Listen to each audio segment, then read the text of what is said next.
Right, morning everybody. Welcome back. Good to see you still with us. This morning we've got just a 1 hour session on the Mountain Training Association, and we wanted as many of you as possible to be with us on this one, because we think this is a really important session. That the Mountain Training Association has gone from strength to strength. Obviously, it's there to support its members. Even through lockdown, it has grown, which is testament to how people value it. But the reason we particularly want to talk to you about it is because it has another equally important role, which is in supporting candidates through their own pathways of our schemes. And it has a very important role there. We see it really as integral now to this pathway, or the pathways of getting through our schemes. So in a minute, I'm going to pass you over to Belinda, who's the Development Officer for the association. But before I do, just a couple of quick housekeeping issues. Could I just remind you, if you could just make sure that your name is showing who you are, because Kath's going to be taking the registers as usual. If it's currently got the name of your dog or your goldfish or whatever, the top right corner of your little window, there's some little dots, and that's where the little rename function is. And I think you're all doing it because we're all experts on this now. But if you could remain muted, because we've got, I think, nearly 90 of you again, and we'd get the most horrendous feedback if you all started opening up. Belinda's going to sort of stop the presentation at little points to ask you for some feedback and some Q&A. But again, most of that would like that to come through chat, please, because there's just too many of you otherwise. But certainly we really would like your feedback and any questions that you've got. So without any further ado, I'm going to hand you over to Belinda, who's going to talk you through this. Hello, good morning, everybody. Welcome to a session on the Mountain Training Association. So this is my first time presenting on Zoom, despite the fact I've had many meetings. So it feels a little bit strange sort of talking to myself, knowing that there are 75 of you hopefully listening. So if anybody has any hearing difficulties, if you can again just put it in the chat, and I'll try and sort of arrange my mic and everything else. So for those of you, for some of you I know, and some of you I don't. So my name's Belinda, and I work at Shabbat Cottage, and I'm the Development Officer for the Mountain Training Association. I work very closely with Joe Peters, who is our Membership and Communications Officer. And it's both our responsibilities really to manage and develop the association. And so we're both active outdoors people ourselves, and we're quite passionate about the qualifications and about people working, and to be able to support people in their sort of candidate pathway and also their career pathway. So part of the reason that I'm talking to you this morning is that some of you are very familiar with the association, you're engaged with us, you're running workshops, and others might be new and maybe know less about the association. We also know that candidates are very confused. Sometimes they think when they register for a qualification, they are joining the association. So at times I feel that's a challenge in some respects, because until we sort of clear up that confusion, then people might not be joining who could be joining. So by explaining the association a little bit more to you, who we are and what we do, etc., then hopefully you'll have that information to help alleviate that confusion, and also help people understand what it is we do, and hopefully they'll see the benefits to join. So partly sort of encouraging you to help promote the association to your candidates at opportunities through training and assessment. But also it's an opportunity for you to help us kind of develop what we do for members, and particularly, as we said, with the candidate pathway. So if there are things as course directors, tutors, staff that you know would be helpful as an input in the consolidation phase to enable people to be much more successful at assessment, then we'd really like to hear those suggestions, and hopefully some of you might be able to tap away at a few of those this morning. So I'm going to break the session down into sort of 3 little sections really. And the first, I'm sort of going to go over what MTA is, what our key aims are, and how members can join us. I'm then going to have an opportunity, so if during that phase you've got some questions, add it to the chat, and Guy's going to help me out a little bit with asking those questions, and we'll have a little session there where hopefully we can answer a few of those. Then I'll move on to sort of what MTA currently do, what we're currently doing for our members, so the benefits, I'm expressing the benefits. And then we're going to have another little section of Q&A. And then at the end, I'd like to talk a bit more specifically about the candidate pathway. And I suppose that's the better bit of opportunity for you to kind of feedback to us if there's things that you feel on assessment that if people had the opportunity to do more from a workshop perspective or consolidation, getting out experience, then that's what MTA would like to support with.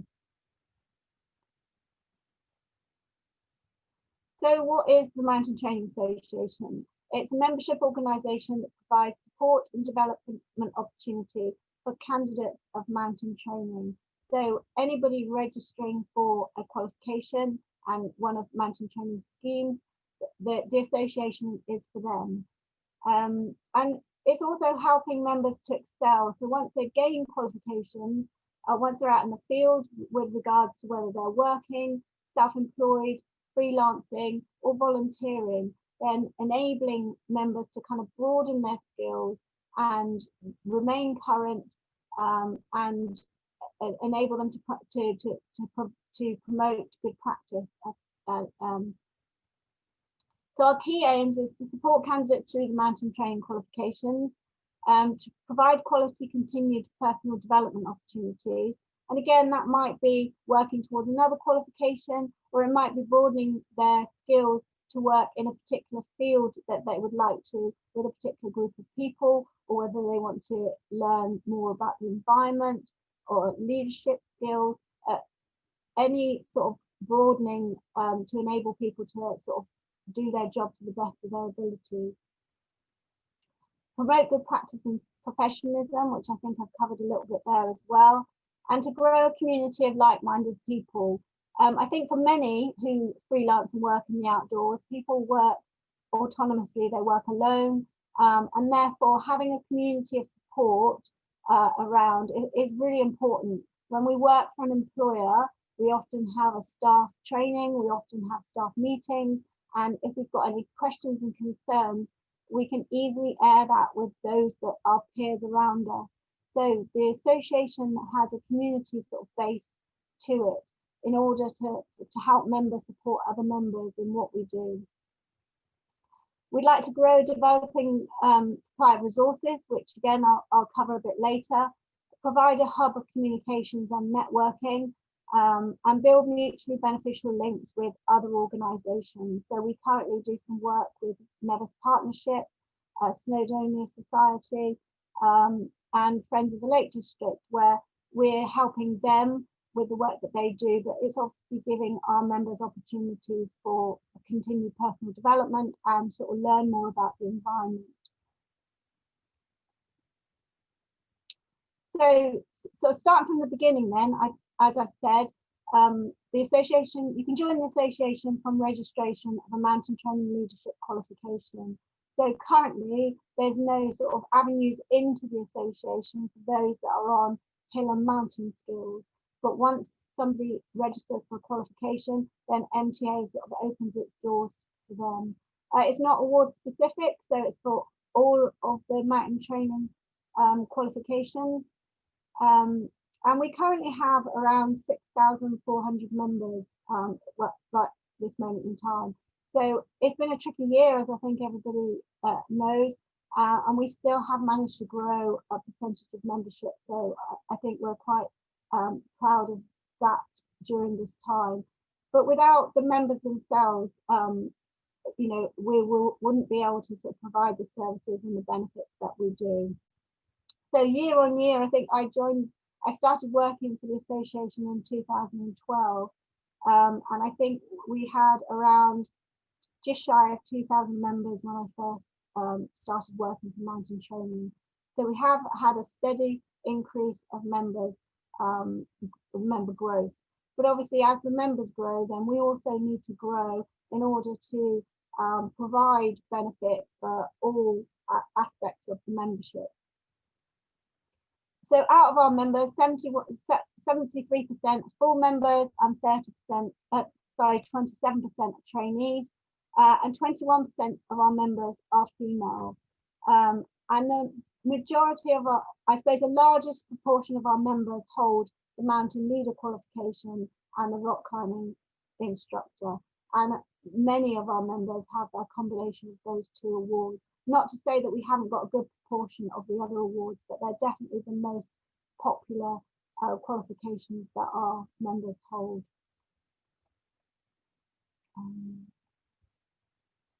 So how do you join the association then? So log into the Mountain Training Candidate Management System, go to the membership tab within the account and pay an annual membership of £36.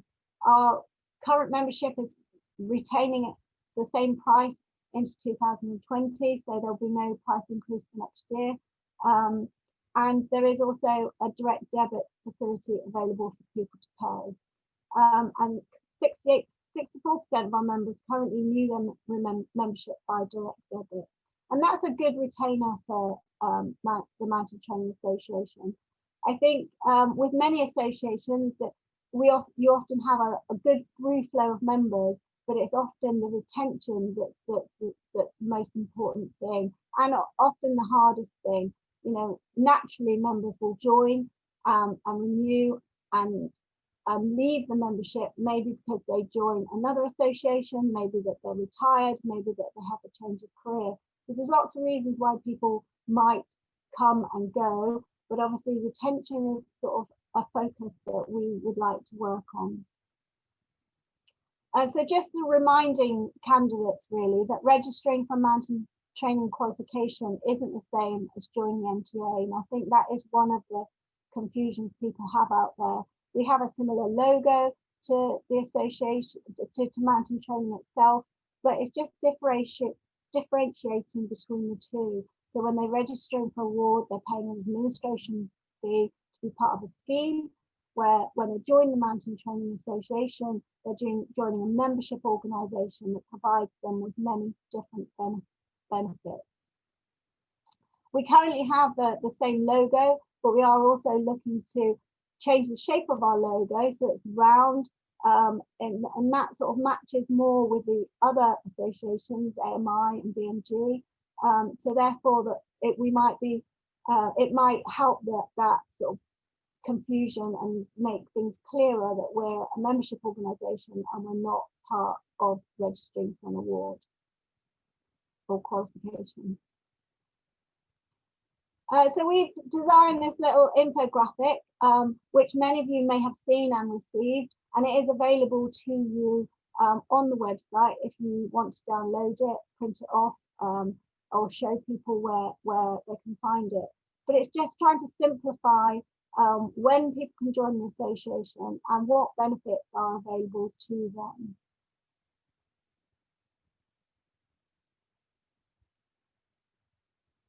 I'll just leave that up for a second. So again, joining at registration, joining on the training course, any time in between, and obviously up to assessment and beyond. And we have a variety of benefits for all our members, and the majority of the benefits for all our members, but there are a few additional ones for full members. So the main benefits for all are the CPD workshops. So some people might use them to refresh their skills and keep their technical skills current, learn more about the environment, learn about leadership. But many of those workshops are also open to trainee members, and many use them in order to enhance their skills prior to assessment. We have regional networking events, we have regional groups, and I'll talk about them a little bit more later. But that enables members to get together and to support each other on a peer-to-peer basis, which helps sort of quality mountain days and sort of personal experience. The Professional Mountaineer magazine, which I'm sure many of you get, online resources and e-learning, gear deals and discounts, which are always a favourite. mentoring and volunteering opportunities, and online premium features. So TDAR have premium features within the candidate management system, and by joining the MTA, you get those features in your account. And then additionally, to full members, we negotiate a specially negotiated insurance package. Members can use the logo to promote themselves, either on their websites or on any correspondence. And they also get listed in our Find a Leader online search facility. The Find a Leader is something we are looking to develop in the future. So that's sort of on our radar for developments next year. And they have access to some branded merchandise. So we produce some merchandise that has the MTA logo on it, and therefore full members are able to purchase that. And just a few of our gear deals sort of support sort of people working in the industry as opposed to people that might be working towards qualifications. So a few of them are sort of for full members as opposed to all members.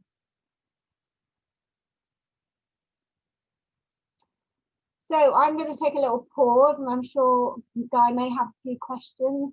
And if there are any questions, we'll try and answer them now, just sort of about what the Mountain Training Association is, who can join, and what our benefits are. Are there any questions, Guy? Yeah, I'll read out a couple here. Thank you. So, Brun Whelan says, are there no members in the ROI? Sorry, don't know what the ROI stands for. Oh, Republic of Ireland. Oh, I see. Yeah. Yes, there are members. We have members on the Republic of Ireland. I think we have about 40 currently. They're not on the heat map, mainly because they're not fully integrated into, so Ireland isn't fully integrated into the CMS system, so they're not appearing on our heat map. But yes, we do have members from the Republic of Ireland. Okay, so Cliff's asking, is MTA membership still free for mountain training course providers? Do we still need to request this, or is it now automatically put onto our account? Yeah, if you're happy, sorry, who was that from? Cliff Lauther. Cliff, if you're happy, I'm going to cover that right at the end. So yeah, if you don't mind, we'll just park that one to a little bit later, but make sure I don't forget, but it is on my slide. Okay, John Garside's asking, do most candidates join after or before assessment? We have, and again, I'm going to cover this a little bit later. The majority of members either join at registration or at assessment. So there's a smaller amount of members that join at from training courses, which actually I'm quite surprised about myself, because I think once people are on a training course, they understand the qualifications, they know what they're starting to know the skills that they need to learn, etc. And therefore, I feel the association has the most benefit for them with the workshops, with the regional groups, with access to resources, where when actually we get a lot of members that join at registration, and particularly women, and I'll go on to that a little bit later as well. Okay, Graham Mooney's asking, can we do more to encourage lowland leaders to join the MTA? He says he's tried offering lowland leaders specific CPD, and the take-up is usually from hill and moorland leaders and mountain leaders. The answer to that is yes, Graham, and if there's things that you can help us suggest with getting more into the membership, I don't know what our current figures of lowland leader are, but again, I'll talk about this when I talk about CPD. You know, I think there are gaps and there are areas for us to, you know, because if the association isn't offering something for somebody, then there is no reason to join, if that makes sense. So if lowland leaders are looking at MTA and going, oh, well, there's nothing there for me, then we need to make sure that we start providing those things. But I think in the first place, it's understanding with any of the qualifications, if we have a lower amount of members, then it's just working out what it is we need to provide as a service and a benefit in order to encourage more of them to join. So definitely open for suggestions on any of the qualifications. Cool. There's a question from Alan Pashley saying, thanks, Belinda. Interested to hear more about the Find a Leader development in due course. Yeah, okay. Thank you.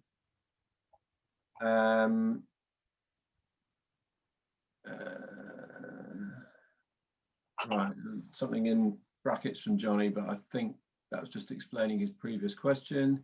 Brendan Whelan, can MTA members in the Republic of Ireland, oh yeah, okay, that was clarifying.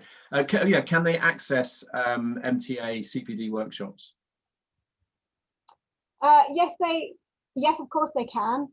What I think what MTA need to do is also bring a few more of those workshops to the Republic of Ireland. Okay. Yes, so yes, you can access all of MTA's workshops and facilities. I suppose if we're not running them as locally as we could be, then it means we're sort of travelling to where they are. But absolutely, you know, all the benefits are there. If you're a member of MTA, then the benefits are all for you. Okay, so Ross Worthington's asking, MTA has the biggest membership, and as such, does MTA have a voice for the members within industry and beyond? I think in some respects, yes, we do. I also believe that that's so. I think when we did our last survey, some of the things that we do well and some of the things that we could do better, we're certainly promoting the members, and that's something else that is sort of working on the development plan next year. That hasn't specifically asked your question because you're kind of talking with respect to a voice. So we have done quite a bit through the COVID, I suppose, and a lot of that jointly with the other associations in order to help freelance instructors and members have a bit of a voice, you know, through this pandemic. So there is things that we do, and I think there's more that we can do to give MTA a better voice within the industry. It's probably worth adding, Belinda, that you or Mountain Training Association has a seat at the MT UK and Ireland Council, which is where any developments in our schemes and so forth are discussed and decided upon, so that there is input there too. Yeah. Is that okay? Yeah. Is that all right? Hopefully that answers the question. There's one Okay. more here from Claire Igo, who says, why is the northwest of England poorly supported by CPD events? I can certainly have a look at that. I mean, we have quite a plethora of opportunities around, but again, this also sort of opens up opportunities for you as course providers, staff, members, and course directors to offer CPD workshops in areas that we maybe have left. We've certainly grown the regional groups over the years, which again I shall talk about. But there's always opportunities, I suppose, to develop and do more. And that's where we sort of look to you, because a lot of our CPD workshops specifically are run by course providers and course directors. So I just sort of say a little bit, I often use the word provider, and actually, so if I use provider on its own or course director on its own, then I'm not excluding any of the rest of you. I think all three of you in course directors, providers and staff are all very sort of important to this sort of offering of CPD and the sort of benefits of MTA. Okay, there's one here from Gregory Kane, who says, for people with memberships, say AMI and BAML, for example, does the MTA CPD satisfy their requirements, as in AMI and BAML, other associations' requirements, or vice versa? Is there true value in being a member of multiple associations? I think that's down to the individual to sort of feel what benefits each of those associations bring to their particular situation. We definitely work quite closely with regards to CPD. Most of MTA, all of AMI's, BAML and BMG's CPD accounts for MTA CPD, and quite a chunk of MTA CPD also count for AMI and BAML. So we, in the background, sort of communicate quite closely with regards to a lot of the CPD in order that we can open it up and that it is recognised across the association. I mean, clearly there are specific skills which require a certain qualification to be able to do those skills, and therefore not all CPD is appropriate across all of the associations, but certainly for that we do recognise it across associations. Right, here's a good one, Belinda, which you'll be familiar with. Why are there different associations for different qualifications with separate joining fees as well? I know. I could put a personal slant on that one. You know, I very much would like to work closer with the other associations, and you know, I personally believe that one big association with lots of tiers within it would be really beneficial from a promotional point of view, and lots of duplication of work, etc. But currently, I guess it's how the associations developed in the early days. You know, MTA was actually the last association to be developed, despite the fact it was part of mountain training. But we only started out in sort of 2005. But I think as we're definitely working a lot closer with each of the associations. There's a lot of cross work that goes on, and we have an association collaboration working group to specifically to do that. But I'll talk about a little bit more about that as part of this next section, which I think it's probably time to move on to.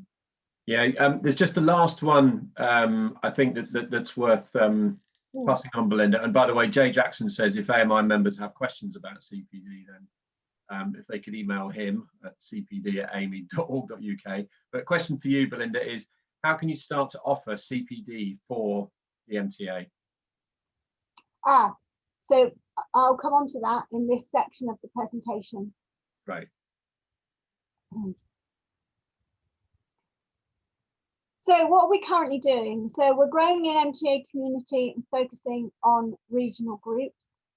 We're collaborating with other organisations. So currently with the Met Office, so we're running a series of workshops each year in different locations around the UK. This year, obviously due to COVID, the Met Office have done a fabulous job of creating lots of learning resources and bringing that workshop online. So we're coming into our third year now working with the Met Office, and next year we'll be providing another 7 workshops UK wide. The first 3 of the year will be online, and then the remaining 4, all being well, will be back to face-to-face. So we've got good collaboration there with the Met Office, and we've also just started collaborating with Plant Life as part of their National Plant Monitoring Scheme. So we've run an introduction session, and a member, David Broom, has kind of championing that for MTA and sort of looking after that aspect of it. But with our members volunteering to be part of that monitoring scheme, Plant Life provide quite a bit of resources and environmental training in order for members to do that. So there's definitely sort of a mutual benefit in that Plant Life get the data that they need, and our members get a lot more engagement within an environmental project.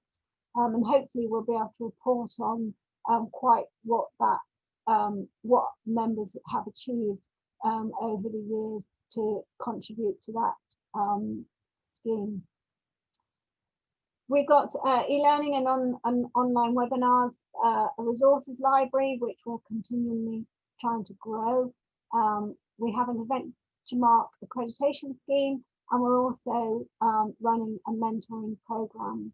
And this is where collaboration with the other associations. So we started having a sort of association collaboration working group where the associations get together to discuss any mutually beneficial projects which we can sort of work together on. So therefore, there's more resources available, and we're not duplicating work. And so one of those projects was the magazine. So the Professional Mountaineer was born out of that collaboration. And also CPD. So we're starting to work much closer together. As Jay said, he's the CPD coordinator for AMI, and I was part of looking at their development in their CPD in order to sort of share ideas and resources. Where possible, we ask each other what CPD can be recognised across the association. So there's lots of work going on, and I think there's still more work to be done in order to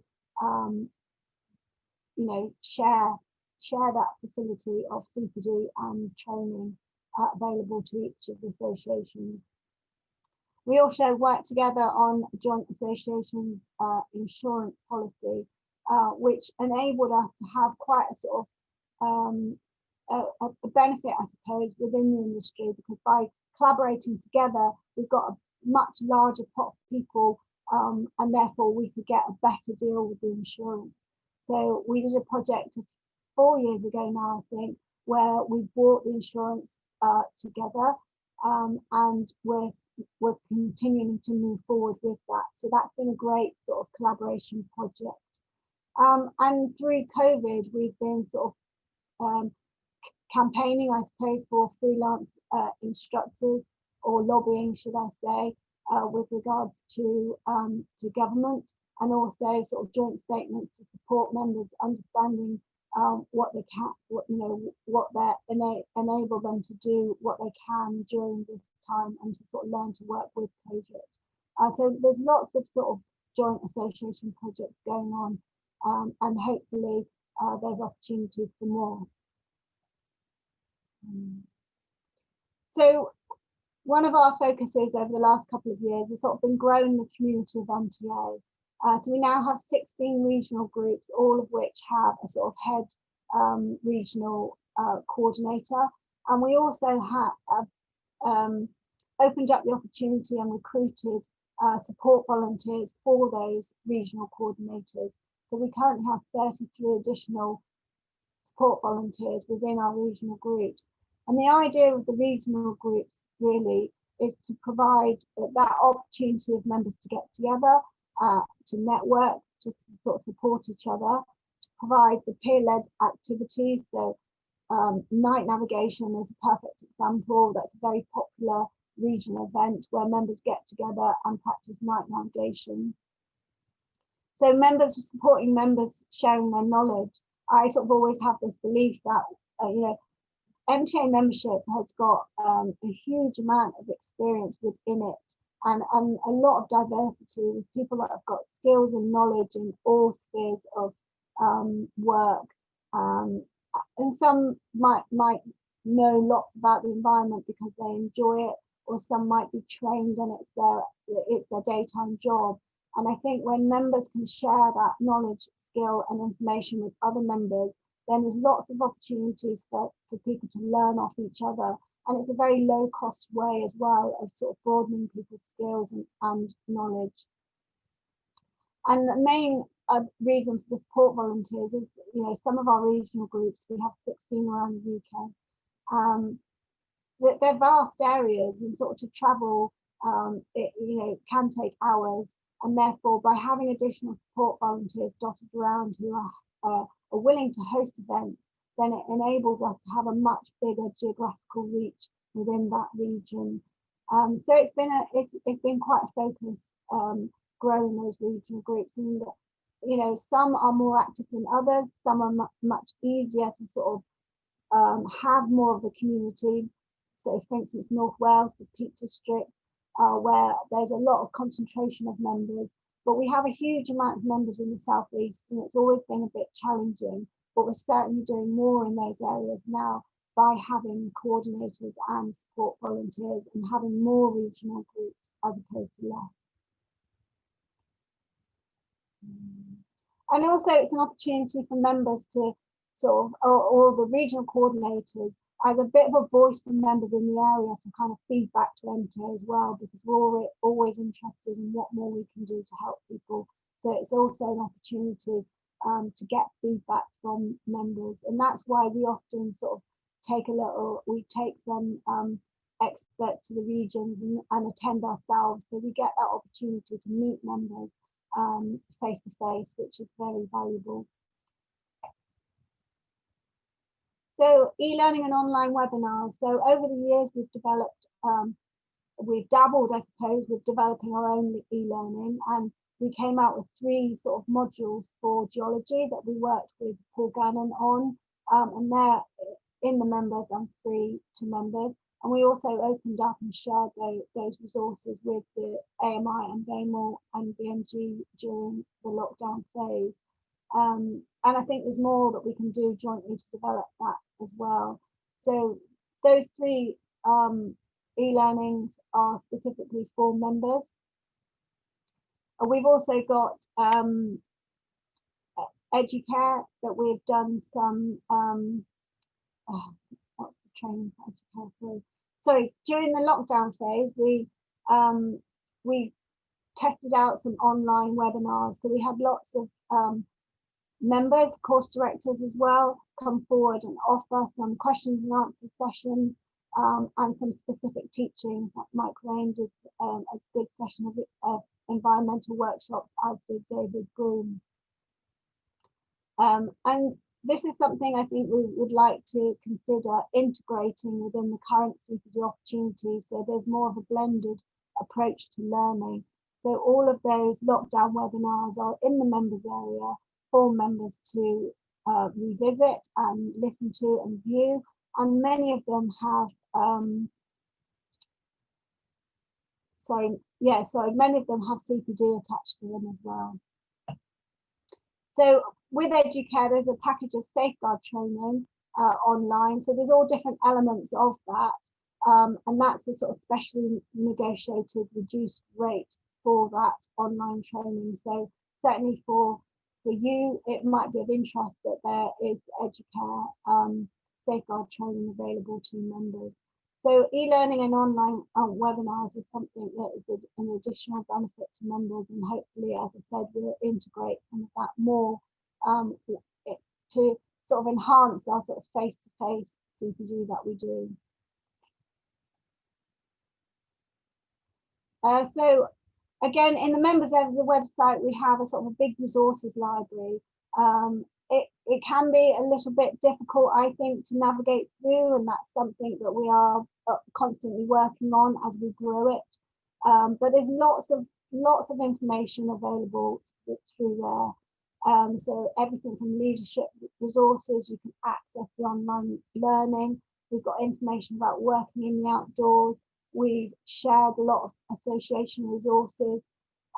We keep the back copies of the Professional Mountaineer there, so there's a PDF of them that you can re-access. We've got all the help information for sort of coronavirus and COVID, environmental and weather. So there's lots of information within the members area, and I think we're in there day to day, sort of looking at it, developing it, adding to it.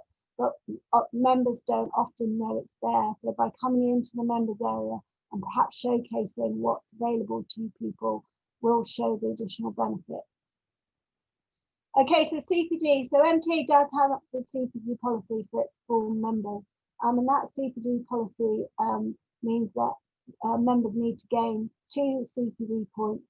And we also have a currency element to our CPD policy, which is sort of 20 days or sessions, and whether that's personal or working with groups. And that's on a sort of a 5-year cycle basis. So that's the sort of meat of the CPD policy. So what counts for that CPD policy? Obviously, all of the workshops on all the MTA workshops on the CPD system is automatically added to members' CPD accounts. So that's workshops that we, I suppose that workshop providers, course directors, and our members apply to do. So we have an application process for that. I should come on to that in the next slide. But there's a whole plethora of CPD that can count, and I think that's another thing that members may not be aware of. And you yourselves might run lots of different opportunities to sort of help your candidates through the process. So if you run a refresher day, or if you run a specific ropework day. It might not be part of the workshop program that we have on CMS, but it still counts as CPD.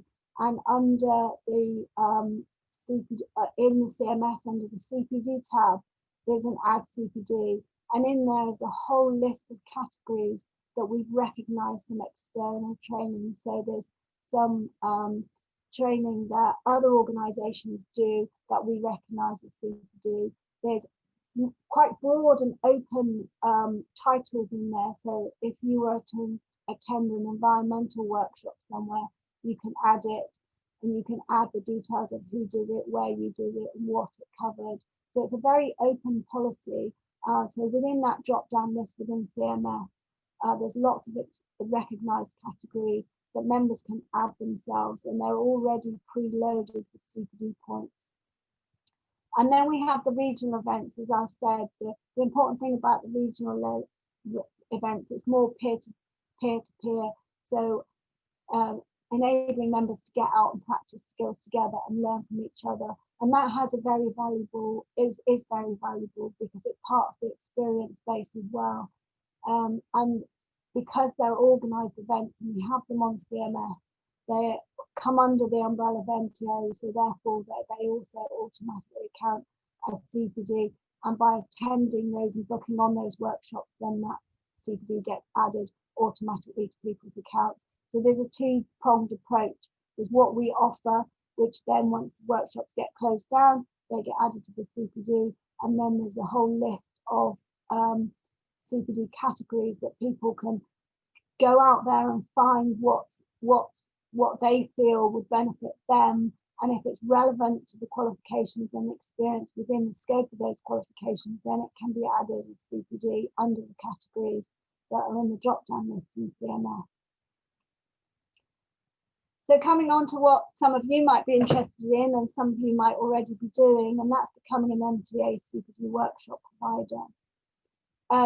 So we have an application process for that. So we have a workshop policy so that identifies, you know, who and what you need to run certain workshops. So certainly for our more technical skills that are in line with the qualifications, then we tend to use course directors, and that can be staff as well for those workshops. And that's because we kind of work off the back of the moderation process that Mountain Training have with their providers in order to ensure that quality assurance of the training that's provided. But then there's lots of other broadening skill opportunities and learning, geology, environmental, leadership, working with disabilities. They're all opportunities for people who have training, qualification, experience, and that there's a process as part of that application form that you can ask MTA whether you can run those workshops. Obviously, we have we have areas where we have quite a lot of providers running different workshops, and we have areas where we could do with probably more providers and different types of workshops. So it's again, it's also sort of demand, I suppose. So if we've got a lot of workshops happening in a particular area, then we might not need additional workshop providers, but we're certainly always open to applications to provide the workshops. And that application process sort of asks you to give us your sort of CV as to why you feel that you have the experience and knowledge to run those workshops. So that's the process for that, for anybody that might be interested in running CPD workshops. It's always worth having a look at the programme, because you could identify with yourself whether there's a topic or a subject that you feel might fit in. And we certainly run, I guess we run more rock climbing instructor workshops and mountain leader type workshops, along with the environmental workshops and regional events, as opposed to maybe some of the specific things for climbing wall instructors, for instance. So there are opportunities to sort of fill some gaps within our CPD programme. And if that's what you're interested in, then I can give you the details of that application process.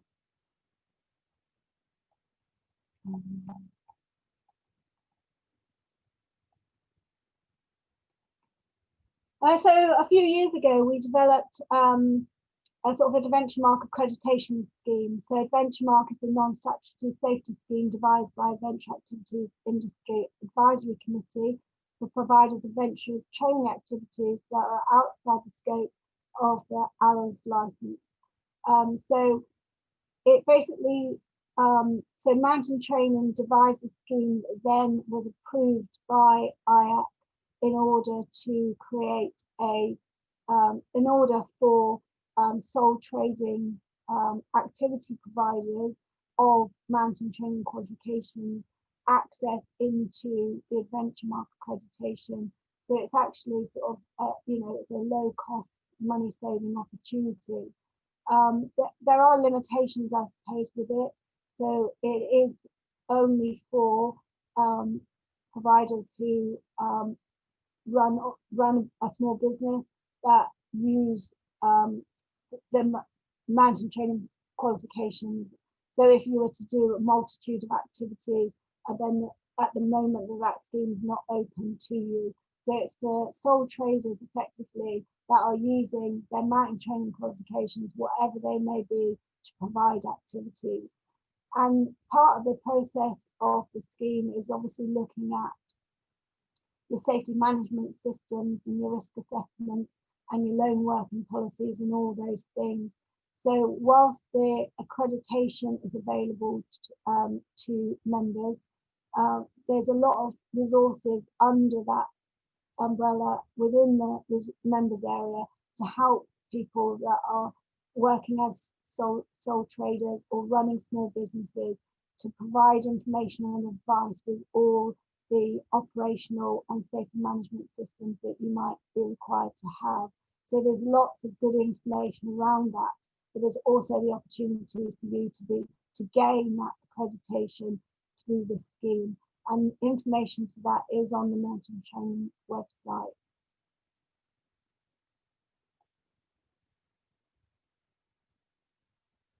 So then we have our mentoring program. So MTA piloted a mentoring program back in 2018. So we ran some training. We also, through an application process, selected some mentees. So we trained some mentors, we selected some mentees, we sort of matched them up and sort of sent them off for 12 months to provide mentoring. Then we got some feedback after the 6-month period, after the 12-month period, and then last year we ran a further 2 training sessions which sort of repeated that process. So in that piloting, we've kind of devised what MTA would like, I guess, as its mentoring scheme to support candidates through the pathway. So for us, we're looking for it to be a sort of a voluntary scheme. So mentors would volunteer so members would volunteer to be mentors for mentees, and mentees would apply to become a mentee of a mentor. And that's to support people specifically between training and assessment. So the programs that we've run so far have been for a year, and we've been able to get some feedback from that as to how the progress of mentees have made, what they gained from it and what they've benefited from it. And a lot of that is about checking in with somebody, feeling confident that they have the skills and ability. So what our sort of mentoring scheme really is about is supporting people, not from a technical skills perspective or providing training or providing sort of providing training. It's more about sort of checking in with somebody, giving them some advice, working out what their goals are, how they need to meet their goals, and what they might need to do and able to get their goals. So and to share their own experiences of their journey through. So in order to people to sort of gain insight about the difficulties they might have come across. So it's more of a sort of signposting and support, allowing somebody to sort of check in with somebody to see how they're getting on. So it's a sort of a member to member we're developing it as a sort of a member-to-member benefit. So mountain leaders supporting training mountain leaders to get to their assessment. And again, it could be something that they do over the phone. They can meet up and go out, but it's certainly not the sort of area that we don't want to develop the mentoring scheme as if it's another training aid. So it's purely about sort of that whole goal setting, looking at the time people have to put towards it, their ability to be able to practice the skills and gain the consolidation phase in order to then feel confident to go for training. So we're also looking at developing some online training for mentors next year and some sort of e-learning package that might support mentees so that people understand what is mentoring, what isn't mentoring, and how to kind of work together, with a sort of, I suppose, an agreement with each other. So there's some more developments for that coming, but we're certainly going to expand the scheme into next year, and we hope for it to be a much broader, wider benefit to members than it currently is, because we're kind of doing, I suppose, some control package phases to kind of, to develop the program itself. So that's a little bit about the work that we're doing currently. So I'm going to pause for a bit now and just see if we've got a few more questions before we sort of go on to the final section. Do you have any questions, Guy? Oh. Looks like you've answered everybody perfectly well. Either that or, yeah.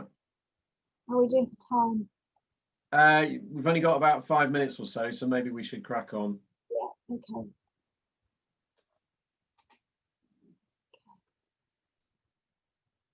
So I sort of said in the beginning that, it's a good opportunity for one, to give you information about MTA so you can help promote it, and two, sort of look at the sort of candidate pathway and to see what MTA can do a little bit more to support you, I guess, with consolidation phases, so you get candidates that are on assessment that are, really at the point that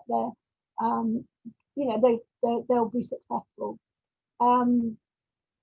So we've done a few surveys, one in 2016 and one in 2019, and interestingly, the findings were quite similar. So I've only just pulled out a few things that I think are important. So I think somebody asked the question before about when registering, when do people join? So as you can see, sort of 53% of members join when registering for a qualification, where only 15% join during a training course, and then 32% join after assessment. So we found that the majority of women join when registering for qualification because they value the support and they want the support towards the qualification. When men tend to join at the point of assessment, but they also tend towards longevity. So sort of 45% of our members, our male members, have been members for 4 years or more, whereas a greater proportion of women than men have been members for fewer than 2 years. The single largest proportion of women join for support while working towards a qualification, while the larger proportion of men join for professional recognition. So you'll see the sort of brown 20% blob that's actually not titled. That is the portion of people that join for professional recognition. 23% join whilst working towards their qualifications, and 19% joining to access CPD workshops. So in both cases, access to CPD workshop support, keeping up to date, and professional recognition account for around 77% of members' primary reason for joining.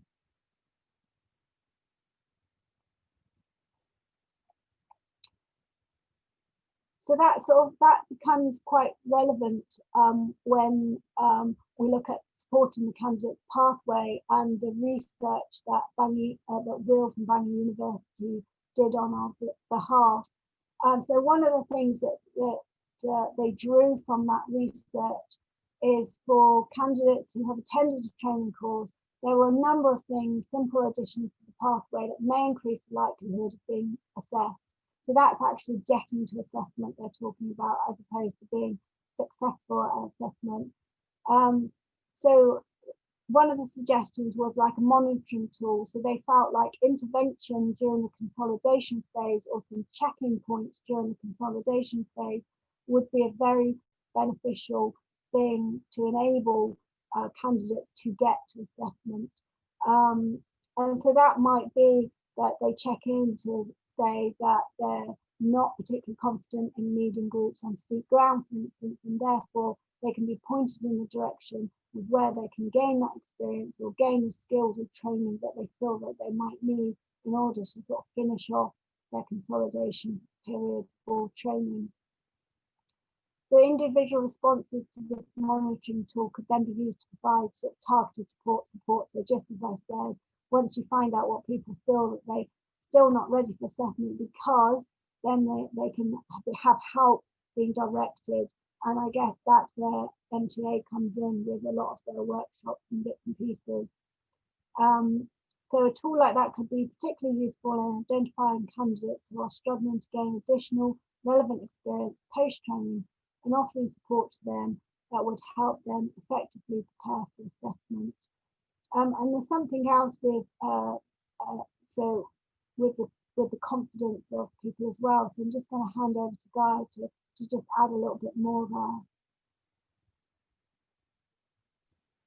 there. Right. Well, just within the report, and I think we sent you the link in the previous presentation to that report there, which is only about 36 pages long if you're interested, which for a PhD summary is pretty condensed.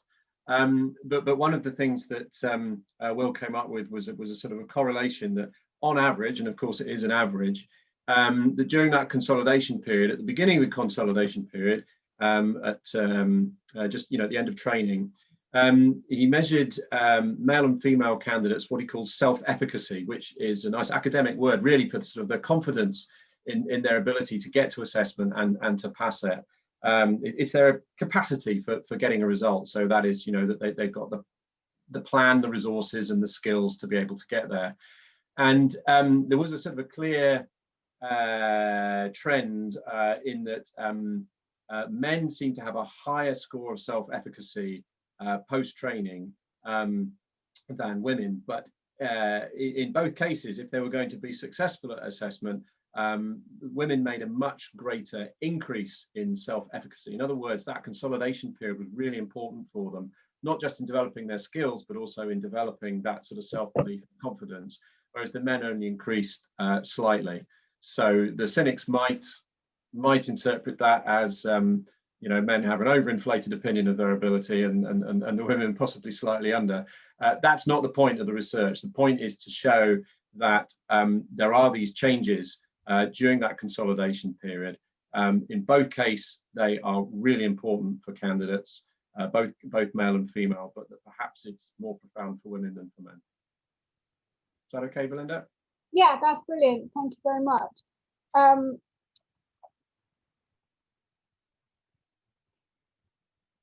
So I guess to sort of wrap up really, so how can you help? So firstly, it's sort of helping to promote MTA to course candidates on training and assessment, to consider the benefits of engaging with MTA with regional groups. So so some providers already get involved with our regional groups, which is great.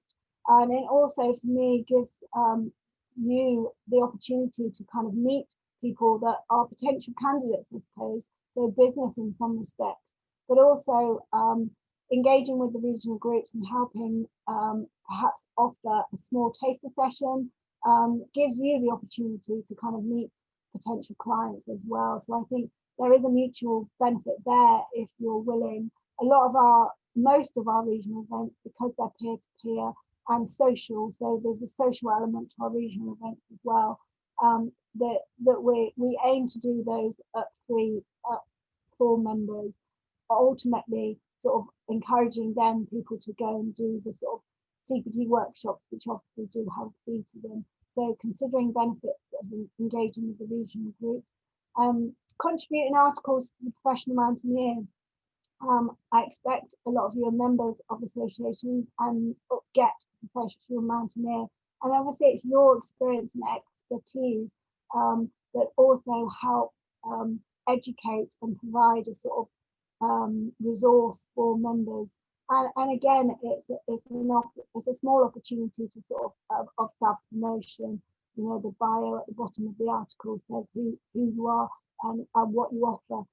So there's an opportunity to sort of share some information and learning with members in order to support the content of the magazine, and certainly sort of more, I guess, more skills-based technical elements, things within the magazine is something that we're always kind of trying to source. So feel free to sort of stick your heads above the parapet and write me an article. That'd be amazing.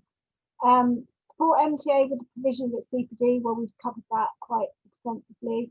And let us know what more we can do to ensure candidates are ready for assessment. So if you're finding candidates come on assessment and there's a theme to, you know, areas where people perhaps could be better prepared, then, you know, let us know, because that is the opportunity for us to include something within the provision of the CPD and for you to provide it.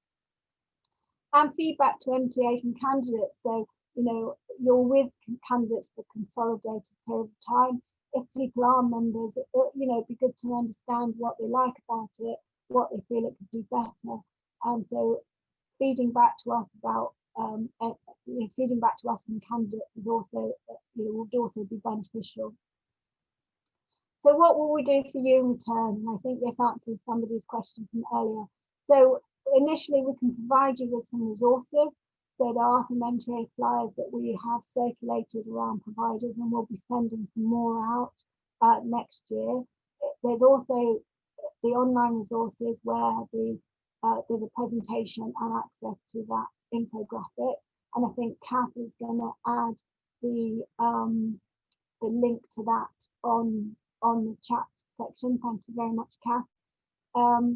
And then also in return, we would like to offer course directors complimentary membership for MTA in order for you to help promote it, show people around, and sort of express what the benefits are to your candidates.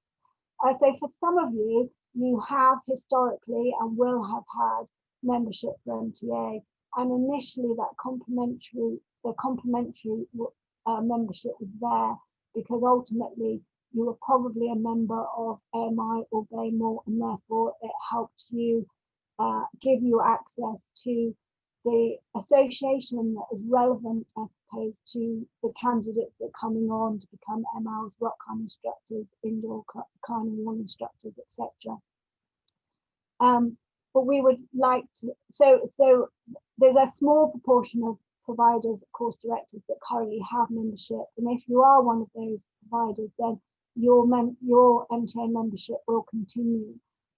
We have to do some developments within CMS to enable us to offer this as a wider offering, which we would like to do. So we would like to make all course directors a member of MTA.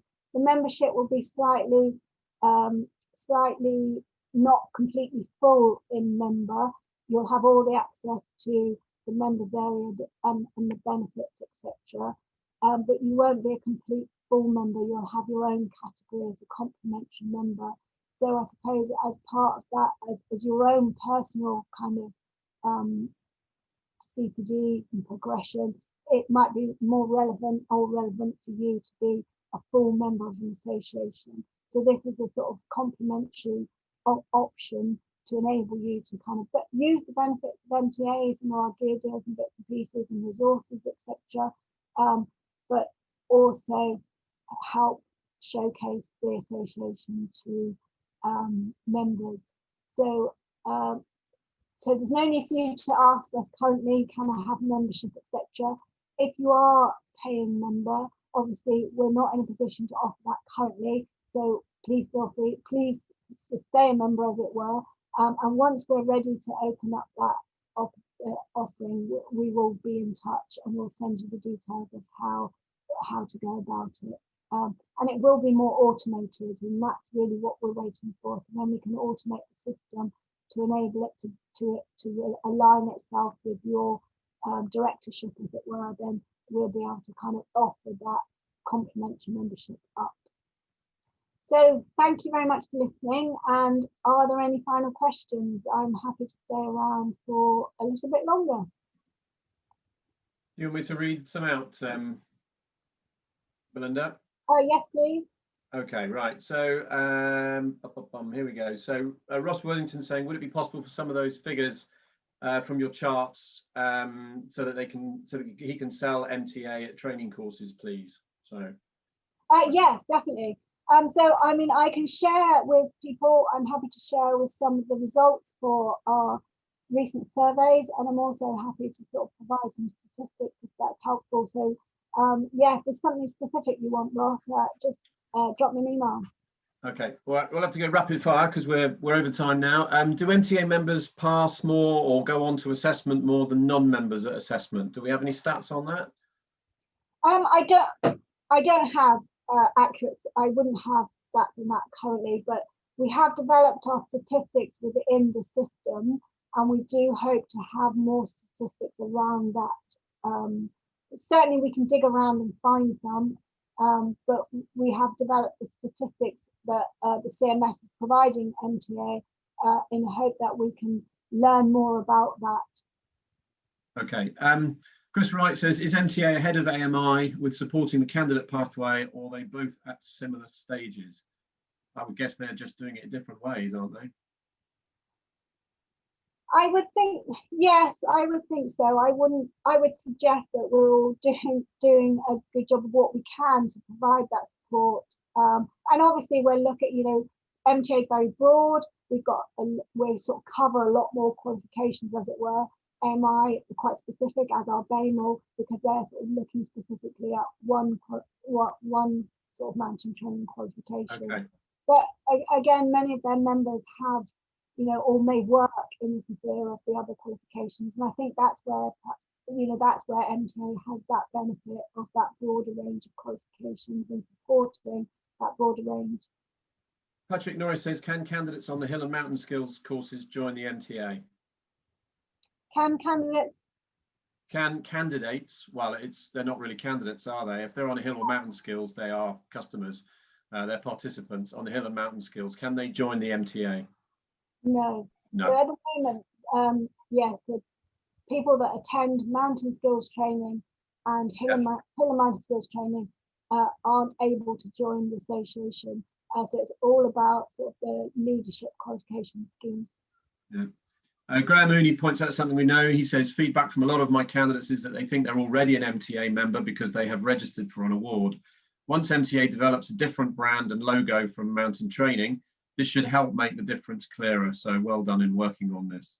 And Simon Waller has said, yes, very similar experience to Graham. So that's my plea to you, is to sort of help clear up that confusion and clarify that message and explain what the difference is. Okay, Ross says, following on from Graham's question, is there any benefit in giving 1 year free to new registered candidates to give them access to the community and benefits? I think as part of MTA's development plan, there's an opportunity to look at, do we do membership differently? So it's things that are, I guess, that are always on our radar, up for discussion, up for part of the sort of development, is looking into whether a different means of accessing and joining MTA could bring a grow the membership. So it's certainly one of those things, I suppose, that we can look at and investigate, I suppose. Okay, now the next three questions are basically about MTA membership and BMC membership. And I'm going to skip those because right now the mountaineering councils are in discussion with mountain training about how we facilitate that in the future. So I'll just sort of note those comments and say that that's work that's currently being looked at. Is that okay, Belinda? Yeah, so what was the question, sorry? Well, I mean, Mike Rain said it would help if MTA membership included BMC membership. And then we had questions about whether it should be BMC or MTA, you know, all that sort of stuff. No, I think that's true. I think there's been a working party that are looking at, the sort of idea of those memberships, just as you explained, Guy. So yeah, I think that would be reasonable to leave that one there. Brilliant. Alan Pashley is saying, can someone please tell me why some events are shown green and some yellow on the regional workshop map tool? Regional workshop map tool. Yeah, I don't know what that is. No, I'm sorry. I mean, by all means, if you have some additional questions, or you know, you feel free to kind of email me for clarification. That would be fine. Yeah. I'm not sure. I didn't quite understand that question. No, I'm not sure I did either. Kath has put in the links for Will Hardy's research and MTA resources. Thank you, Andy Newton has pointed out that BMC and AMI, you meant, sorry, MTA, are completely different organisations. Of course they are. Yeah, more debate about council memberships from Chris Tim. I just conscious we're sort of pretty much need to wrap up. Course director, this is from Callum Anderson. Course director, oops, just lost it there. Come back, there we go. It's all moving too fast. There we go. Course director, complimentary membership sounds fantastic. Thank you. This would be really useful for promotion of MTA and associated resources, especially if MTA membership for their first year was complimentary for candidates, first registration too, maybe with the same restrictions. So something for us to consider there. And then we've got lots of thanks coming through. So thank you very much. Oh, brilliant. Thank you. It felt really strange. There's something like 75, 76 people there, and I'm just talking to me on the screen. So I hope that it's been okay and everybody's been able to hear. So thank you very much. And like I said, it's always good to have some feedback. It's always good for you to make some suggestions. So feel free to feed that my way. And, you know, please promote the association and feel free to engage as and where you feel appropriate. Thank you. Brilliant. Thank you very much. Thank you.